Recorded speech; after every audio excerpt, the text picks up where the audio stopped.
Hello, everyone. Welcome back to Coaching the Bible. This is episode 200, and you guessed it, 240, season 5, episode 27. As I was about to sit down to record this episode today, this afternoon, we had a siren. So thank you to the Houthis of Yemen for shooting another ballistic missile at us. And thank God for the defense systems that we have here in Israel that were able to A, inform us that it was coming, and B, were able to shoot it down and deter it from causing any of the damage that it had intended. It's been always a busy week here in Israel. Unfortunately, we lost a few soldiers this week, 2 I think this morning. Number of sirens over the course of the week. Just been hectic and wild as always, and as always, no end in sight. For this week alone, do not adjust your sets. There is no video for this week's episode, at least not today. Hopefully I'll have a chance to post a video of this version of the presentation next week. But for today, there is no video, just the audio version of the episode. Our topic this week, Holier than thou, the integrity trap. That's our topic of the week. What do I mean? It's a very basic but important difficulty, let's say, that I think many people struggle with, battle with, sometimes succeed with, and sometimes fail with, which is the idea of appreciating how do you properly and successfully navigate your desire to be ethically excellent, let's say, without being morally arrogant. You want to hold yourself to a very high standard, and at the same time, you don't want that very high standard that you're setting to be viewed by others as you being arrogant. And so there's a balance there. And there's a trap there because while you're trying to hold a certain line of integrity and high moral value and character, sometimes it begins to make you hold your nose a little bit too high, and it begins to backfire on the people potentially that you are having this interaction with, the people that are experiencing you, that sense that you view yourself as holier than thou. And that's obviously a big problem. And when you're a leader in the space of leadership and you have people that respond to you or answer to you or obviously have to deal with you, again, employees, partners, family members, spouses, even friends, holier than thou doesn't play well. We have to figure out then, how do you manage that? How do you balance it? And how do you keep it on the side of integrity and not allow it to spill over into arrogance? So here's an example. It's a made-up example of someone by the name of Emma. I want to thank ChatGPT for this example. Emma is a senior executive at a nonprofit. The nonprofit, highly respected. Let's say it's in the line of the work of helping the homeless. Emma, as this executive, prides herself on a very high level, an impeccable standard of ethics. She is consistently transparent. She is accountable. And on occasion, she's morally courageous. She steps out. She speaks her mind. She shares her opinion on important things, and then she backs it up with her behavior. However, despite her admirable level of integrity, Emma finds herself increasingly isolated. Team members avoid her. They don't seek her counsel. They see her ethical level and her rigor in it as judgmental, judgy, inflexible. She even overhears some of her colleagues and teammates and people in her employ use the term self-righteous and unapproachable. And then the death knell, holier than thou, when they talk about her. she's crushed, she's confused, she's trying to hold herself to a certain ethical standard, something that should be praiseworthy, something that should be viewed as a positive, and it's a complete negative. And so how do you pursue that line of personal ethical excellence without falling into this category of holier than thou? The Bible portion of the week, double portion again, called Acharemot Kedoshim, in the second space, talks in the space of Kedoshim, of the idea, Kedoshim or Kadosh, is the Hebrew term for holy.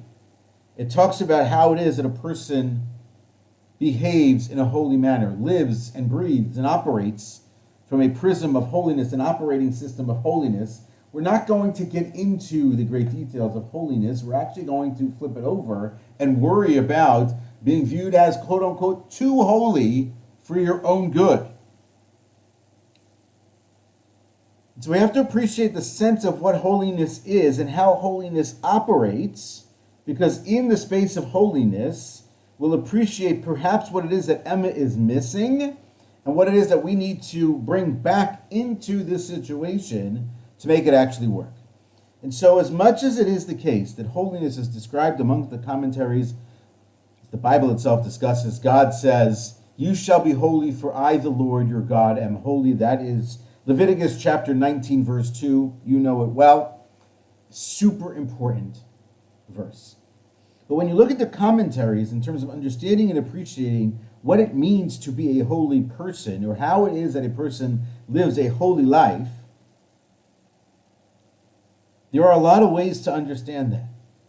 Some of the commentaries talk about the idea of separating and creating barriers and distinction and separation from all the things that are not permissible or illicit or inappropriate behaviors, and that moves a person into a space of holiness. Certainly that's true. However, if that's the only thing, then perhaps that moves the person into a space of the ascetic lifestyle and almost monkish type of behavior. Maybe that's not the ideal. And so if you look at other commentaries say, no, that's yes, but not that far all the way. But maybe it is holding back from some of the things that are permissible to us. So you're drawing lines, you're creating red lines for yourself where there aren't, but you feel like beyond that line, your behavior is,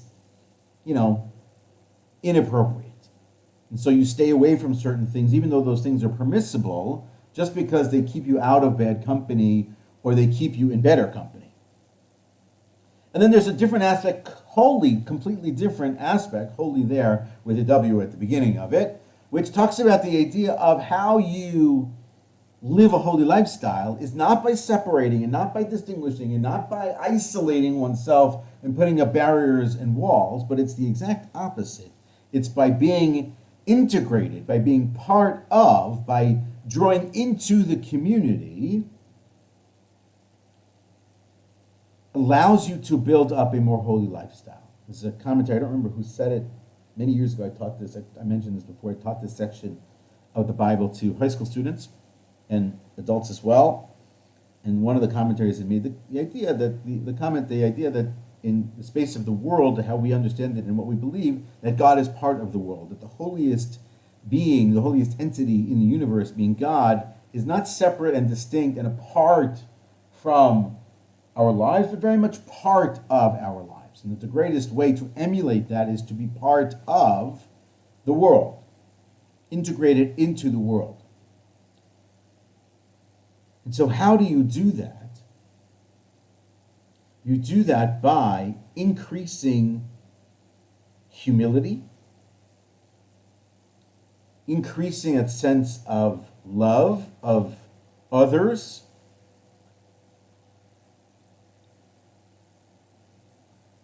operating in the space of others and with others from this ethical space that you're trying to hold, but not in an aloof manner, but in a very approachable and human and personable and real manner, authentic to the core. And so true holiness, almost paradoxically, demands a deep, deep sense of humility. The leader must guard against the temptation of superiority, that ethical excellence can, and in some cases does, breed. One of the commentaries mentions the idea that if your holiness isolates you,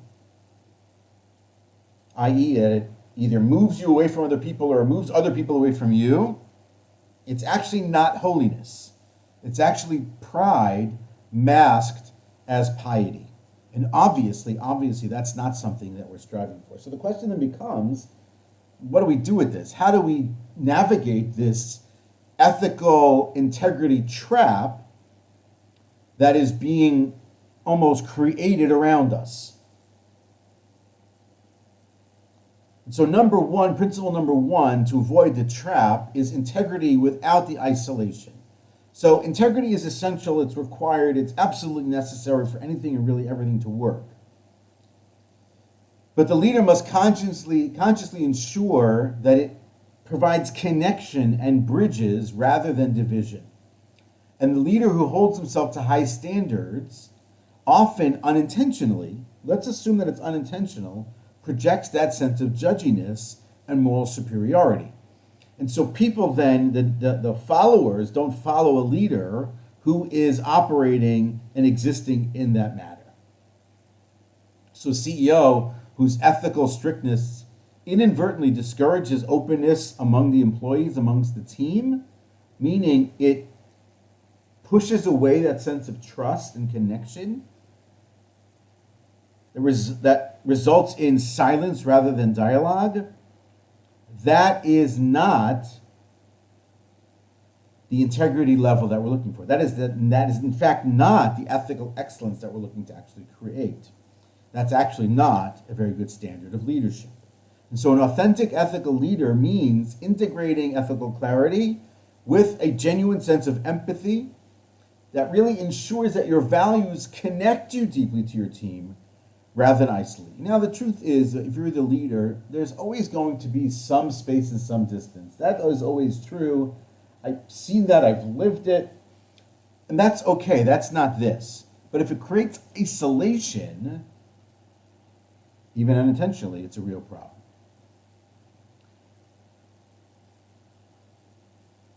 Principle number two is an idea of what I will call radical clarity, but at the same time, a radical level of compassion. This is not easy. None of these things are easy. And this is very much in the space of the leader within. This is how you become a better leader. When you work on these things, personally and privately, you can work on it publicly on some level by bringing people into your inner circle to have the conversations, to hold you accountable, to make you responsible. But at the same time, this is the work that you have to do. So radical clarity and radical compassion is leaders often perceive this sort of a false sense between being morally clear and being compassionate. If I'm going to be compassionate, how am I morally clear? I mean, they feel like that compassion means that they're giving up on that level of ethics that they're looking to establish. But the true ethical leader refuses this and insists on both. So without compassion, your ethical level, your integrity level can be harsh. But without clarity, your compassion is actually too soft and is actually ineffective. And so the heart of leadership is being able to hold others accountable while also holding space for the humanity.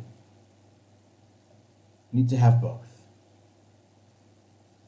Principle number three here with respect to this ethical trap or this integrity trap is being authentic and viewing that authentic sense of humility, which we talked about here before, as a real strength. Humility isn't weakness. We've talked about humility multiple times over the course of coaching the Bible. It's a core principle of the coaching style that I studied. Courage, humility, and discipline were the three principles. Humility is at the core of that. It's what makes that integrity and that ethical level sustainable and relatable. Humility makes your integrity believable. It actually makes it inspiring. Without that humility, your claims of being ethically moral and high actually feel very hollow and arrogant. And so what we have to do is we have to practice that sense of humility there is an openness that can be there. It can't be fake. It has to be authentic, where you're honest and open about mistakes that you've made, concerns that you have, feelings that you feel. And that actually holds you away from the moral arrogance. By being relatable and connectable and someone who people see as somewhat and occasionally vulnerable in a real way, that authenticity, that humility that comes with it is actually a strength, not a weakness. And so what we can do with that actually is, let's start with that idea on the humility side, which is something which is called, not we, I didn't call it, but Adam Grant, who I actually haven't mentioned in a long time, Adam Grant, professor at Wharton, organizational psychologist, has a concept called confident humility. A leader who balances confidence and humility are far more influential, trusted, and effective. To be confident and to be humble at the same time are not a paradox. They do not contradict. You can be confident in the work that you do, be confident in the person who you are. At the same time, by virtue of the fact that you don't think a lot of yourself, meaning you don't, let's say, take yourself too seriously in a certain sense, but you're also not overly thinking about how awesome you are all the time. So you can hold yourself to a very high, clear standard, but being open to genuinely learning from other people, whether they're equals or whether, let's say, they're the employees and subordinates and people who answer to you. By doing that, you're reducing the defensive mechanisms, or the defensive reactions that others have towards you, and that's certainly that you have towards others, and that does create that cooperative sense of team and leads to and can help to push forward the growth that you're looking to have, both ethically, both from an integrity standpoint and simply a true growth standpoint, and ultimately greater success. And it's not coming from dictates from on high, but it's coming collaboratively from the team. Really crucial idea. Second one I want to mention here, I'm only going to mention two today. It's called the backfire effect. The backfire effect occurs when moral arrogance or perceived judgment triggers resistance, defensiveness, and opposition rather than compliance. I think we probably have all experienced this. If you're a parent, you've probably experienced this with your children. If you're a child, you've probably experienced this as it relates to your parents. If you've been in school and you had, on occasion to speak up, then you've lived this. Ethical arrogance provokes psychological pushback, which damages relationships and crushes organizational culture. You can try all you want, but the moment that it moves into a space of ethical arrogance, it's all going to explode. It's not going to work. So the leader has to communicate the standards carefully, avoiding that sense of superiority to prevent triggering defensiveness and resistance. They have to be able to balance those things, and the balance is really hard. That's the really hard part, which requires then of us the practical side of this. This is like, okay, Benny Merrill is coaching the Bible. You're going to put yourself on the horse here and talk about integrity traps and holier than thou. This is the work. This is the inner work. This is the leader within. Making the effort, doing the things that need to be done to be a leader of integrity, to be a leader of high moral ethics, to be a leader who leads, to be a leader who people want to follow and emulate and connect to. So how do we do this? So tool number one, we talked about this in other spaces, but we can talk about this in this space as well, which is a regular integrity, humility, reflection check-in. Ask yourself these questions. Question number one. Have I projected towards the team openness and humility or moral superiority? I think we know what the difference is. I don't think we have to explain what that is. I can see it on their faces. I can see it in their reactions. Did my sense of ethical clarity connect me more deeply to others, or create greater isolation for me? Do people see me as a good person of high ethics and morals that they want to be like, that they want to be around? Or when they see me coming, they head for the hills? And if it's not working, what repair actions, what do I have to do to make it work right now? How do I know that the work I'm doing is actually helping? Over time, there'll be less conflicts. You'll have greater sense of dialogue and openness among the team. You'll find that more people are around you.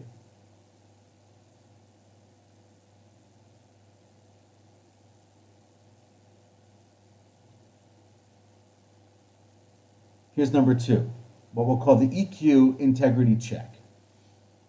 EQ, emotional intelligence, that sense that I'm aware of what's going on around me and the people and the lives that they are leading. I can detect their emotional signals. I can sense their frustration. They can sense on me my judgmental attitudes. High EQ, really important here. So what's the EQ integrity check? Daily or weekly? After you've had some of these tough conversations, because they do come up, review yourself from an emotional intelligence standpoint and the other people. Notice the internal emotional patterns of the people around you when these conversations happen. Notice the triggers for yourself, the things that push you to raise your nose up into the air and put on your high and holy jacket,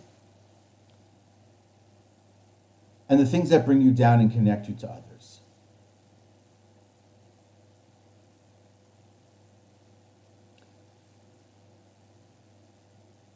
This is how we grow. The proactive leader, the one who's looking to not just be I don't even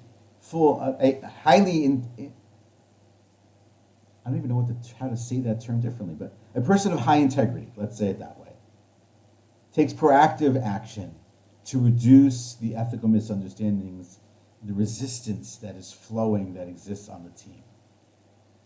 Unfortunately, we don't get enough leaders who work on this, who practice this, who sense it.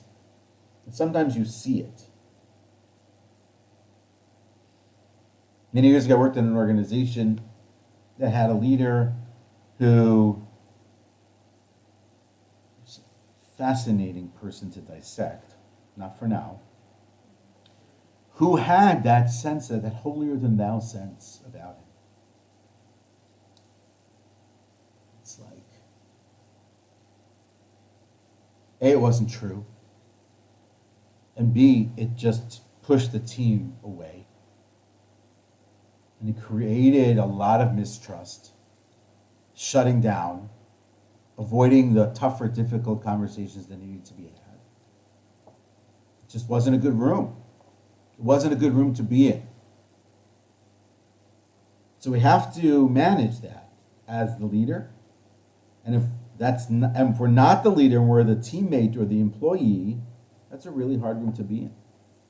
So if we are the leader, one other thing that we can do, it's something that I mentioned before, but not always easy to do as the leader, is to invite people in. Ask for their opinion. Early on in their tenure is better than later, because you set the tone early. So early on, if you have people like this, or you have people around you that are on the same level, so you have partners at the workplace, you have a spouse, and you need to and want to communicate and hear from them how that was viewed or how that went, that check-in, as hard as it may be, if they say to you, wow, like you got high on your horse today, and you need to come down from there, you're going to get a nosebleed if you keep putting your head up that high above everybody else. Like, That's the work. Do that check-in. Have that conversation. Hear it from them. Go back and work it again. We come back to our Emma from the beginning. Emma realizes her errors. And now she begins to intentionally model a higher level of vulnerability. Team meetings, she discusses the feedback she overheard, and she expresses some genuine remorse. She does not want to be that, but she is that at the moment. And so she invites the dialogue from the team's experiences of her to try to work on how she can rebuild trust, how she can remain ethically rigorous and authentic to her being, but more humble and more vulnerable and more open around everybody else. And so she discovers that her holiness, or her sense or desire to be like that, does not mean that she has to have the sense of perfection, but actually deeply humane and imperfect connection. That's the work. That's how we avoid it. True holiness and true integrity, as we're talking about it today, elevates relationships, inspires communities, and humbly draws the others upward. And integrity at its best should be contagious precisely because it's humble, approachable, and highly relatable. And so take stock, do the work, come off the horse. Take the holy jacket off. Sit down. Sit low. Ask the team. Or, if you have a coach, ask the coach to explore it with you, maybe with some of your teammates, so that you can be the leader you want to be, and you can express this sense of integrity that you want to have around the team without it coming off as self-righteous and holier than thou. And to end with a quote, this is actually not a quote from anybody else, this is a quote from me. If your integrity pushes people away, it's not leadership, it's a wall. Real leaders hold the line without standing above the people they serve. The real work of leadership is holding the line without drawing it between yourself and others. That is Coaching the Bible for this week. May it be that this week and the week ahead is a better week for everybody. May all our hostages come home and our soldiers stay safe. And may it be a blessed weekend for all those, wherever you may be, wherever it is that you may be listening. Take care.